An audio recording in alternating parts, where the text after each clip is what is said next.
upholding the UN Convention on the Law of the Sea, and with it the principles of the freedom of navigation in this part of the world matters to us just as it matters in the English Channel.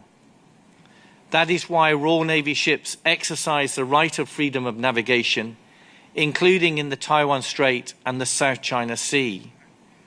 We are an active, responsible, and reliable partner in the shared cause of global stability. That is the United Kingdom's Chief of the Defence Staff Admiral Sir Tony Radakin outlining the UK's approach to upholding security and stability in the Indo-Pacific region at the Shangri-La Dialogue in Singapore. And 2 weeks later, on June 18th, on Wednesday, the British Royal Navy patrol vessel HMS Spey transited the Taiwan Strait. Taiwan's foreign ministry emphasized the importance of peace and stability in the region and thanked the UK for demonstrating support through concrete action to uphold freedom of navigation. HMS Spey is one of 2 British warships permanently on patrol in the Indo-Pacific. As it sails through the Taiwan Strait, practicing its freedom of navigation, China calls the operation an attempt to cause trouble, because the authoritarian state doesn't regard Taiwan Strait as international waters. And today we're going to listen to someone who directed the first British freedom of navigation operations in the South China Sea in more than a generation. Sir Gavin Williamson, who has been a Conservative Member of Parliament since 2010, and he served as Secretary of State for Defense from November 2017 to May 2019, as well as other cabinet positions from 2016 to 2022. And the following recording was from a briefing held by the Taiwan Foreign Correspondents Club on July 3rd. You're listening to The Divide. My name is Iris Shi. It is such a privilege to be back in Taiwan. I was just saying, the last time I was here was in 2008. And in my life before being a Member of Parliament, I used to manufacture Chinaware, cups and saucers, plates and everything else in Staffordshire, where I'm a Member of Parliament. And Taiwan was always one of my favourite and best markets in which to sell China to. So it's lovely to be here, and it's such a fascinating thing to see actually how rapidly Taiwan has changed in terms of its confidence, its belief in itself, its realism about some of the challenges that it faces. But also some of the real sense of hope and optimism that it has for its future. And you can't help but feel that same sense of hope and optimism for it. But also to see how the democratic institutions have become so incredibly embedded, and actually how, as a country, it is really a true beacon of what is good and what we all hope to see. I appreciate there's nothing so former as a former sort of politician in some way. So I try and answer all of the questions as candidly and as openly as possible. But I would just always say my views are not necessarily always the views of the British government. And that was always the case, even when I was a government minister. So it will no doubt have not changed today. Thank you. And here's Taiwan's Foreign Correspondents Club's President Thompson Chow asking the first 2 questions. I think now we'll start off with the Q&A, and as the moderator, I'll start off with the first 2 questions. So Gavin, I think a lot of us here in Taiwan are looking at how the government is reforming its defense and increasing its defense spending. President Lai has announced a plan to increase defense spending to 3% of GDP through a special budget expected at some point this year. Do you think this is a positive move, and what sort of message does this send to the international community? Well, I'd probably put it more simply. Yes, it's a positive move, but it's actually most clearly a necessary move. It's not just a positive move, it's very much a necessary move. We all know the best form of deterrence is preparing very much for the worst. The measures and the work that is being undertaken are absolutely vital to make sure that people understand that Taiwan is going to defend its sovereignty. It is going to do everything it can do to prepare for every single eventuality. And what we do know about military, military investment, all of these things cannot be switched on overnight. So by taking the decisions now, this is absolutely fundamentally vital. Whether it is you're looking at growing your manpower, whether it is looking at growing the platforms that you have, and the range of capabilities that Taiwan is going to deploy. This is why decisions have to be made today and not put off. I think there's also, and it seems to be one of those issues that President Lai has already started to tackle, is the development and growth of reserve forces as well. Because of course, every nation has to think about its first line of defense, but you also have to think of your second line of defense as well. And that is making sure that you have the depth of personnel with the skills and training that is required. But I think that what seems to also be positive is the president and the government are looking at how they could make that investment also be something that is an economic driver in Taiwan. And that's something that the UK government is also looking at doing as it reinvests and increases its expenditure on the armed forces, which I think is important because, the Taiwanese taxpayer is paying for this, it's investing, it is its own security. But if there can be economic benefits as well, that is very important. But let us not forget how Taiwan is an amazing pioneer in doing things incredibly well in terms of the electronics field, and how does it use some of that skill base that it has to make sure that those natural human advantages and industrial advantage it's got is used in its favor. Thank you. Thank you, Sir Gavin. I think I'll take a step back and look at the broader UK interest here. We see that the Labour's trade minister was in town, Douglas Alexander, earlier this week, and the Royal Navy sent another patrol across the Taiwan Strait recently as well. So I think that's a question from everyone in this room, I'm sure, would be, why does Taiwan matter to the UK's strategic and defense interest in the Indo-Pacific, and how do recent actions fit into that broader picture? So when I sent HMS Argyle through the Taiwan Strait, I think this was back in 2018, I had enormous resistance. I had both within the UK government and reaction from the PRC as well. And in essence, what that showed, because up until that point, the only people who had been doing this had been the United States Navy. And what that showed is China had already started to succeed in normalizing the concept that no one else could do this. Yes, the US Navy could do because they're sufficiently big and sufficiently scary, but no one else could. And what was so important as to why for the Royal Navy to do that, because actually it started to make a statement, and I'm not so naive as to think that one Royal Naval ship going through the Strait of Taiwan is going to change the world. But what it did is it sent a message to lots of other countries that it's normal to do this. It's not normal to be denied access. And what that then saw is lots of other nations also doing that. So it's now not a normal. And we have to, Taiwan understands more than any other country as to how the PRC operates.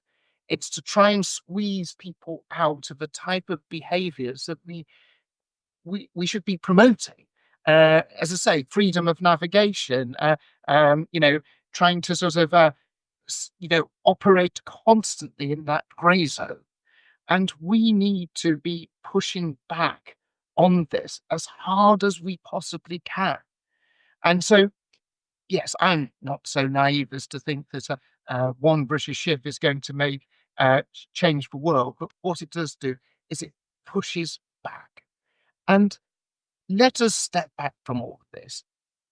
You know, lots of people look at China and they get very excited about it. They look at the market, the size of the market. They think about the economic prospects on it for their businesses, for their country. I can totally understand that. As a former English potter, I went to China and I sold the mice. I sold Chinaware to China. Um, uh, but we should not be naive about what they are.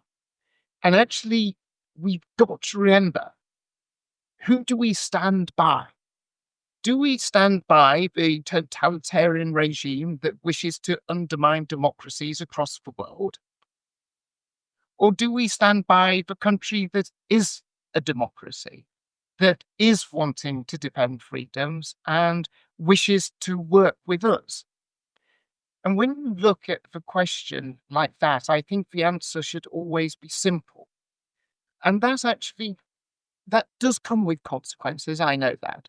But the more we stand together, whether that is Britain, France, Germany, the United States, the easier it becomes for us and the harder it becomes for others who wish to subvert what we stand for. It's Seth Butler here from Sky News Australia. Were you, in your time as Minister of Defence, or Secretary of Defence, I should say, ever directly involved in planning for how the UK armed forces would react in a potential contingency over Taiwan? I'm afraid, even if I wish to talk about that, I wouldn't be able to talk about that. I think, though, there's real opportunities for the UK and other countries to work with Taiwan in terms of actually making sure that they're as strong as possible. And that's the best thing that we can do, because no war is a good war. We should do everything we can do to prevent conflict. And the best way of preventing conflict is preparing for conflict. And how we work with Taiwan in terms of its development of its defense industrial base, how we work with Taiwan in terms of its security and its intelligence and all of these different aspects.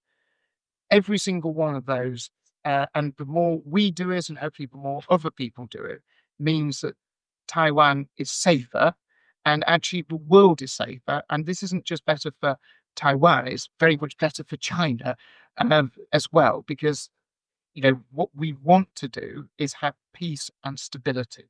That is all the Taiwanese people want. That's every conversation with many old Taiwanese friends that I've had, is all they want to do is live in peace. And us working closely means that chance of doing that is enhanced, I would say. Hi, I'm Paddy Stevens. I write for The Spectator here. I noticed when I was doing some research before this that you're a vocal supporter of Somaliland and its quest for recognition. I just wondered, kind of in this context, how you think about the UK's position on Taiwan and what you think about the strategic ambiguity that we maintain. So Paddy, I think you I always feel nervous when people say they've done research on things.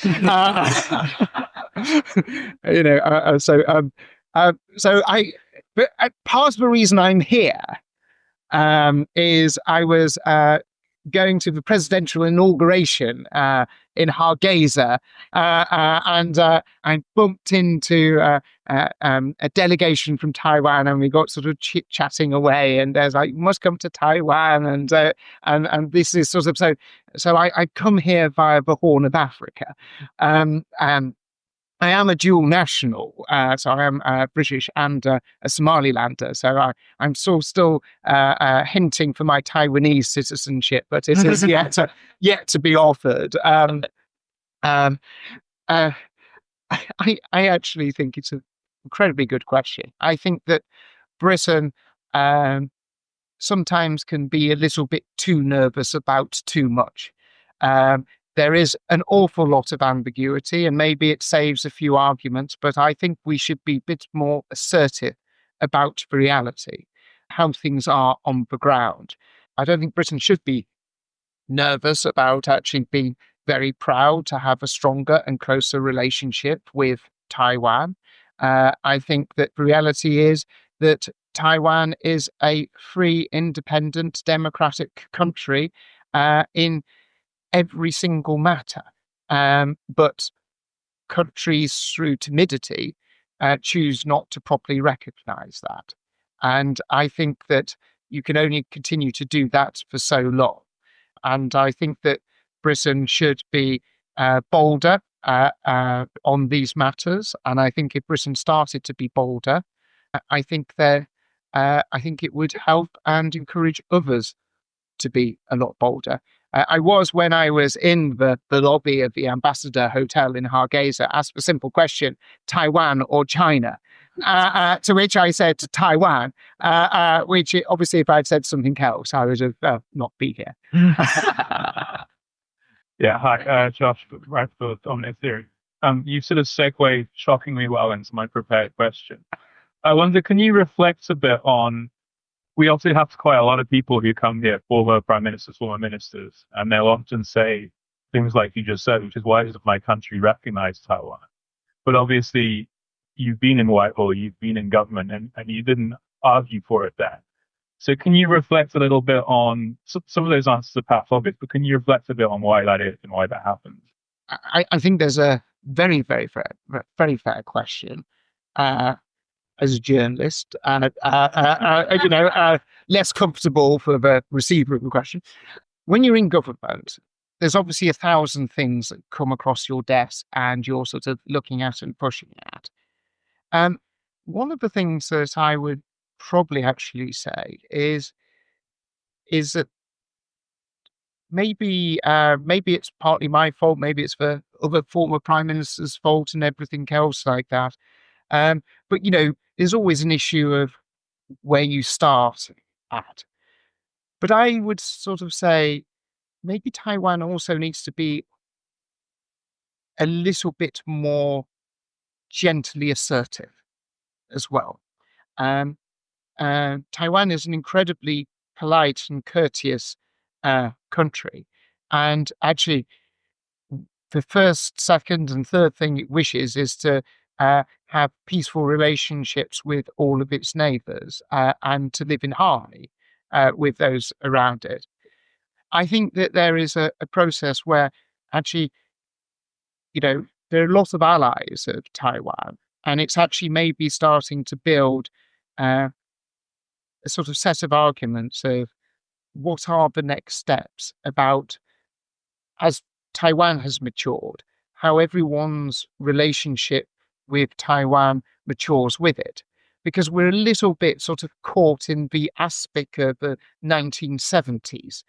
And I think we need to evolve that a little bit. Now, that doesn't absolve me from not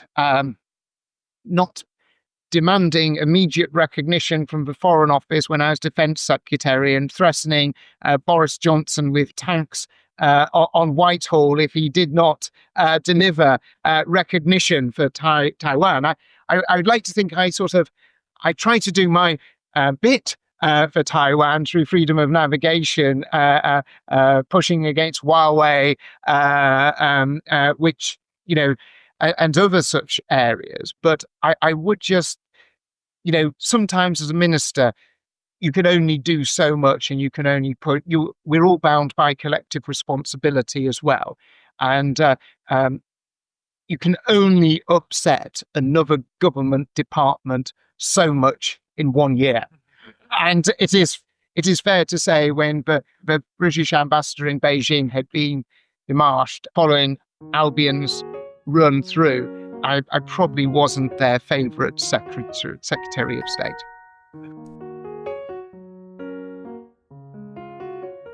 Thank you so much for listening. This episode of The Divide is brought to you by Radio Taiwan International.